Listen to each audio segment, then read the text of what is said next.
The Ingenious Gentleman Don Quixote of La Mancha, Part 1. Chapter 12. Regarding what a goatherd recounted to those who were with Don Quixote. At this moment another young man approached, one of those who brought the goatherd's provisions from the village, and he said, "Friends, do you know what has happened in town?" "How could we know?" one replied. "Well, then I'll tell you," the young man continued. "This morning the famous student shepherd named Chrysostomo died, and they say he died of love for that accursed girl Marcella, the daughter of Guillermo, the rich man, the same girl who dresses up like a shepherdess and wanders around the wild, empty places." "Marcella, did you say?" asked one of them. "The same," replied the goatherd. "And the strange thing is that in his will he said he wanted to be buried in the countryside, like a Moor, and that his grave should be at the bottom of the rocky hill where the spring at the cork tree is, because everybody knows, and they say he said so himself, that this is where he saw her for the first time. And he also asked for some other things that the abbots in the village say shouldn't be done, that it isn't right to do them because they seem heathenish. And to all of this that great friend of his, Ambrosio, the student who dresses up like a shepherd too, says that everything Chrysostomo wanted has to be done just the way he asked, with nothing left out, and the whole village is in an uproar over this. But people are saying that in the end they'll do what Ambrosio and his shepherd friends want. Tomorrow they'll come to bury him with great ceremony in the place I said, and I think it will be something worth seeing. At least I'll be sure to go and see it, even though I'm supposed to go back to town tomorrow." "We'll all do the same," the goatherds responded, "and we'll draw straws to see who has to stay behind and watch all the goats." "Good idea, Pedro," said one, "but you won't have to draw straws. I'll stay here for all of you. And don't think it's because I'm good or not very curious. It's just that the sharp branch I stepped on the other day makes it hard for me to walk." "Even so, we all thank you," Pedro replied. And Don Quixote asked Pedro to tell him about the dead man and the shepherdess, to which Pedro responded that all he knew was that the dead man was a rich gentleman, a resident of a nearby village, who had been a student in Salamanca for many years, and then had returned home with the reputation for being very learned and well-read. Mainly, people said he knew the science of the stars and what happens up there in the sky, with the sun and the moon, because he would always tell us when there'd be an eclipse of the sun and the moon. "It is called an eclipse, my friend, not eclipse, when those two great heavenly bodies darken," said Don Quixote. But Pedro, paying little attention to such trifles, continued with his story, saying, "And he also could tell when the land would produce, and when it would be barren." "You mean barren, my friend," said Don Quixote. "Barren or bairn, it's all the same in the end. And what I'm saying is that because of what he told them, his father and his friends, who believed him, became very rich because they listened when he said, 'This year plant barley, not wheat, and this year you can plant chickpeas and not barley. Next year there'll be a good olive oil harvest, but for the next 3 you won't get a drop.'" "This science is called astrology," said Don Quixote. "I don't know what it's called," Pedro replied, "but I do know he knew all that and even more."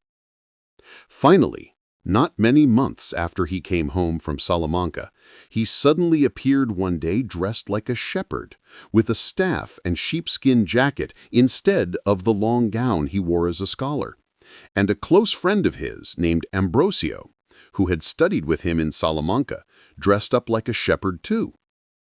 I forgot to say that Chrysostomo, the dead man, was a great one for writing verses. In fact, he wrote the carols for the night of our Lord's birth and the plays for Corpus Christi that the lads from our village put on, and everybody said they were wonderful.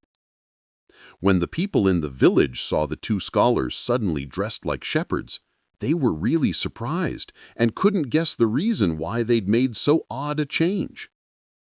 At about this time, his father died, And Chrysostomo inherited a big estate, goods as well as lands, no small amount of livestock, both large and small, and a large amount of money. The boy became lord and master of all of this, and the truth is, he deserved it all, for he was a very good companion and a charitable man and a friend of good people, and his face was like a blessing. Later on, people began to understand that the change in the way he dressed had been for no other reason than to go wandering through these wild places, following after that shepherdess Marcella, our lad mentioned before, because our poor dead Chrysostomo had fallen in love with her. And I want to tell you now who this girl is, because you ought to know. Maybe, and maybe there's no maybe about it, you won't hear anything like it in all your born days, even if you live to be as old as my mouth sores. You mean Methuselah, replied Don Quixote, unable to tolerate the goatherd's confusion of words. My mouth sores last a good long time, Pedro responded, and if, Señor, you keep correcting every word I say, we won't finish in a year. Forgive me, my friend, said Don Quixote. I mentioned it only because there is such a great difference between my mouth sores and Methuselah. But you answered very well, since my mouth sores live longer than Methuselah. Go on with your story, and I shall not contradict you again in anything. Well, Señor, as I was saying, said the goatherd, in our village there was a farmer even richer than Chrysostomo's father, and his name was Guillermo, and God gave him not only great wealth, but also a daughter, whose mother died giving birth to her, and her mother was the most respected woman in this whole district. It seems to me I can see her now with that face of hers, shining like the sun on one side and the moon on the other. More than anything else, she was a hard-working friend to the poor, and for this reason I believe that right this minute her spirit is enjoying God in the next world. Her husband, Guillermo, died of grief at the death of such a good woman, and their daughter, Marcella, was left a very rich girl in the care of an uncle who was a priest, the vicar of our village. The girl grew, and her beauty reminded us of her mother's, which was very great, though people thought the daughter's would be even greater. And it was. For when she reached the age of 14 or 15, no man could look at her and not bless God for making her so beautiful. And most fell madly in love with her. Her uncle kept her carefully and modestly secluded, but even so, word of her great beauty spread, so that for her own sake, and because of her great fortune, not only the men from our village, but those for many miles around, the best among them, asked, begged, and implored her uncle for her hand in marriage. But he, a good and honest Christian, though he wanted to arrange her marriage as soon as she was of age, didn't want to do it without her consent, and didn't even care about the profit and gain from the girl's estate that he would enjoy if he delayed her marriage.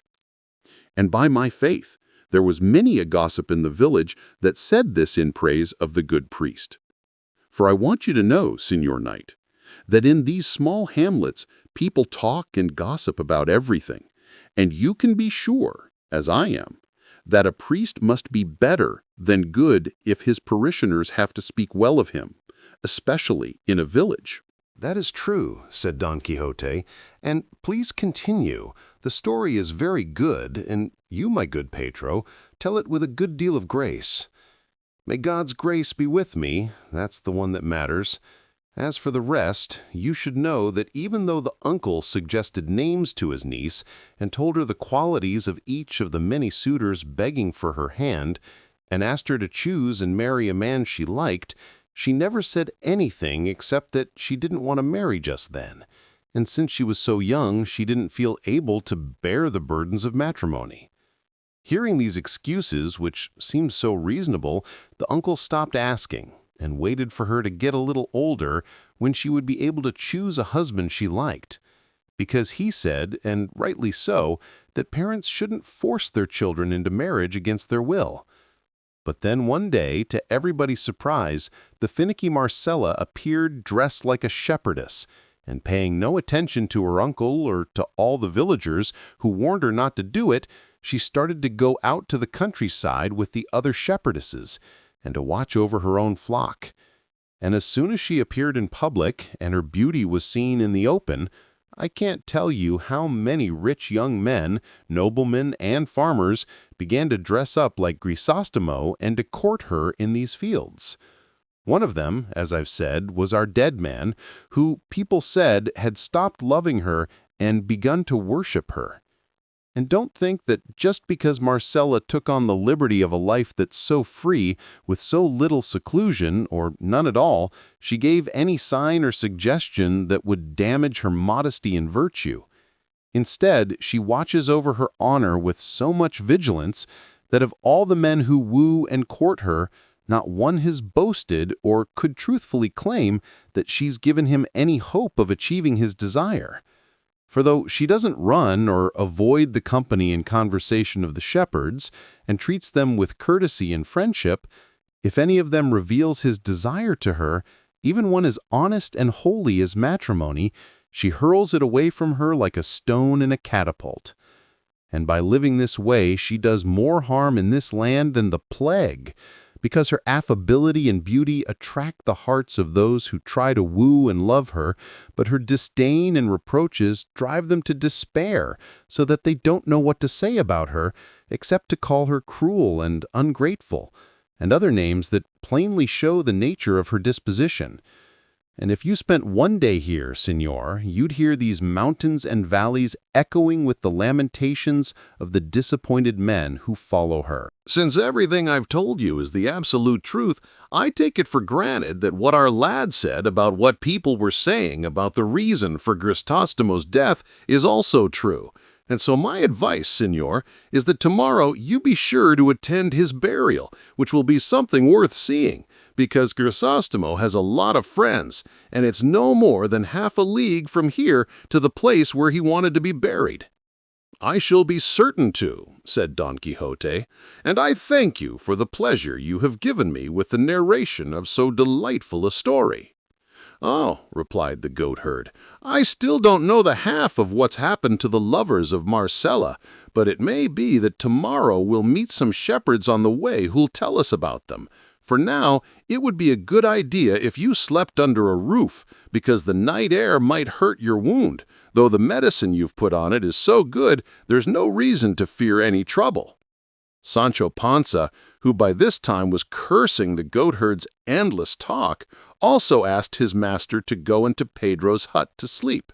He did so, and spent the rest of the night thinking of his lady Dulcinea, in imitation of Marcella's lovers. Sancho Panza settled down between Rocinante and his donkey and slept, not like a scorned lover, but like a man who had been kicked and bruised.